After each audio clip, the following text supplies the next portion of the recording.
Welcome friends. आज का हमारा टॉपिक है संख्या पद्धति। जब हम गणित पढ़ रहे हैं तो हमें सभी संख्याओं के बारे में पता होना जरूरी है। तो आज हम सभी संख्याओं के बारे में जानेंगे जो वास्तविक संख्याएं होती है। तो सबसे पहले हमारी संख्या आती है प्राकृत संख्याएं। ये संख्याएं एक से शुरू होकर के अनंत तक चलती है, जिनको हम गिन सकते हैं वो सभी प्राकृत संख्याएं हैं। अगर प्राकृत संख्याओं में जीरो को और सम्मिलित कर लिया जाए तो ये पूर्ण संख्या बन जाएगी। देखिए, हर एक प्रकार की संख्या अपने आप में एक प्रश्न है। सबसे छोटी प्राकृत संख्या कौन है? तो एक हो जाएगी। सबसे छोटी पूर्ण संख्या कौन है? जीरो हो जाएगी। अब पूर्णांक क्या होते हैं?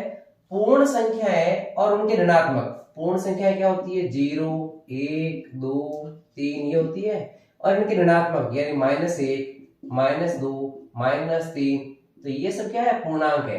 जो ये प्लस की संख्याएं हैं ये धन पूर्णांक है, जो ये माइनस की संख्याएं हैं ये ऋण पूर्णांक है, और जीरो जो है वो उदासीन होता है, न प्लस का न माइनस का होता है। अब अगली संख्या है सम संख्याएं। वे संख्याएं जिनका इकाई का अंक 0, 2, 4, 6 या 8 हो। कौन सा? इकाई का अंक। सबसे पीछे अगर इनमें से कोई एक अंक है तो वो संख्या सम होगी। इसी प्रकार अगर किसी संख्या का इकाई का अंक 1, 3, 5, 7 या 9 हो जाए तो उनको विषम संख्याएं कहेंगे या ऑड नंबर्स कहेंगे। अभाज्य संख्याएं जो सिर्फ खुद के पहाड़े में ही आती है उनको क्या कहेंगे? अभाज्य संख्याएं। इनके सिर्फ दो ही गुणनखंड होते हैं, एक और ये स्वयं। जैसे कि दो सिर्फ खुद के पहाड़े में आती है और किसी पहाड़े में नहीं आती एक के अलावा। 2, 3, 5, 7, 11, 13, 17 ऐसी बहुत सी संख्याएं हैं जो सिर्फ खुद के पहाड़े में आती है, इनको अभाज्य संख्याएं कहते हैं।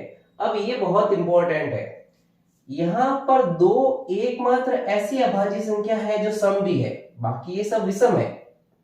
तो ये बड़ा इंपॉर्टेंट सवाल बनता है कि ऐसी कौन सी अभाज्य संख्या है जो सम भी है, तो वो कौन सी हो जाएगी? 2।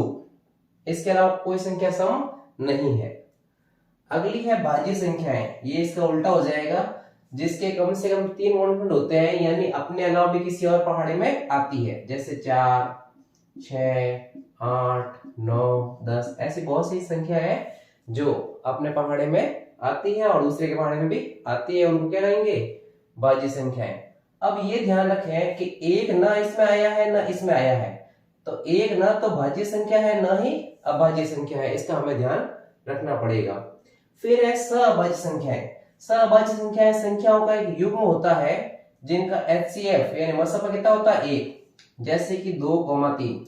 अगर इनको भिन्न के रूप में लिख दें तो ये सरलतम रूप होता है 4, 7, यानी ये सेम पहाड़े से नहीं कटती है।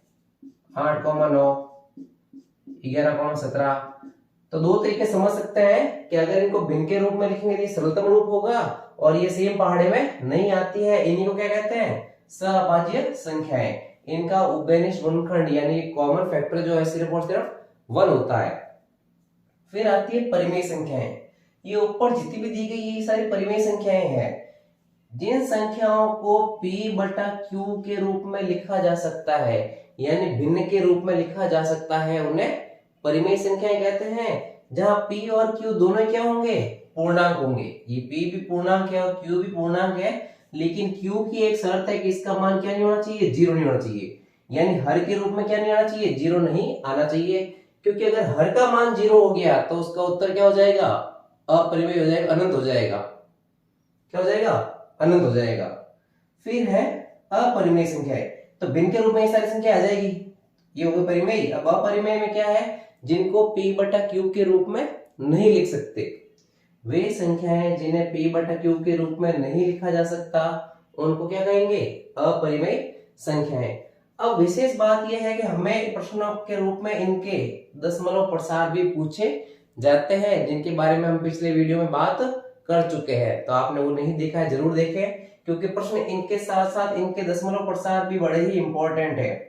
और अपरिमेय संख्याओं में सबसे ज्यादा जो मुश्किल वाली बात करती है वो करती है पाई का मान 22/7 के हिसाब से, भिन्न के हिसाब से परिमेय होना चाहिए, लेकिन पाई का जो दशमलव प्रसार है वो अशांत अनावर्त होने के कारण ये संख्या परिमेय होती है। तो ये प्रश्न कई बार आता है और अक्सर गलत कर देते हैं लोग कि अपरिमेय संख्या इनमें से कौन सी है। तो पाई एक अपरिमेय संख्या है, इसका हमें ध्यान रखना है, ये गलत नहीं करना है। तो अब ये जितनी भी संख्याएं हैं ये सब परिमेय संख्याएं हैं, और परिमेय और अपरिमेय मिलकर के वास्तविक संख्याएं कहलाती है। वास्तविक संख्याएं परिमेय और अपरिमेय दोनों ही होती है। फिर आता है त्रिकोण संख्याएं। अब त्रिकोण संख्याएं क्या होती है? 1, 3, 6, 10, 15। देखो यहाँ गैप आया 2 का, फिर आया गैप 3 का, फिर आया 4 का, फिर आया 5 का। अब ये होता क्या है, ये एक तो चलो एक ही बिंदु है, 3 से क्या बन रहा है? त्रिकोण बन रहा है। ये पहला बिंदु, ये दूसरा बिंदु, ये तीसरा बिंदु। 6 से क्या होगा? पहला बिंदु, दूसरा, तीसरा, चौथा, पांचवा, छठा, फिर से एक त्रिकोण बन गया। 10 से क्या होगा? पहला, दूसरा, तीसरा, चौथा, पांचवा, छठा, सातवां, आठवां, नौवां और 10वां। तो ये सभी मिलकर क्या बनाते हैं? त्रिभुज बनाते हैं, इसलिए इनको त्रिकोण संख्याएं कहते हैं। और इनमें एक एक बढ़ता जाता है, यहां से 2 का गैप आया, फिर 3 का गैप, फिर 4 का गैप, इस तरह से इन संख्याओं क्या कहते हैं? त्रिकोण संख्याएं कहते हैं। फिर आता है त्रिक या पाइथागोरस त्रिक, यानी कि अगर छोटी वाली 2 संख्याओं का वर्ग, उनका योग तीसरी संख्या के वर्ग के बराबर हो तो उनको पाइथागोरस त्रिक कहते हैं। कैसे? जैसे 3, 4 और 5, ये एक पाइथागोरस त्रिक है। 3 का वर्ग कितना? 9, 4 का वर्ग कितना? 16। अब इन दोनों का वर्ग जो ये योग आएगा ये किसके बराबर आएगा? 5 का वर्ग 25 होता है कि नहीं होता? चेक कर लो। 3 का वर्ग 9, 4 का वर्ग 16 और 5 का वर्ग 25, इन दोनों का योग इसके बराबर आता है, इसको क्या कहेंगे? पाइथागोरस त्रिक। जैसे 5, 12 और 13,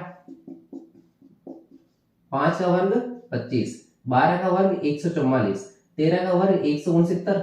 तो इन दोनों का योग अगर इसके बराबर है तो ये कैसा है? पाइथागोरस त्रिक है। ऐसे बहुत से त्रिक और भी होते हैं।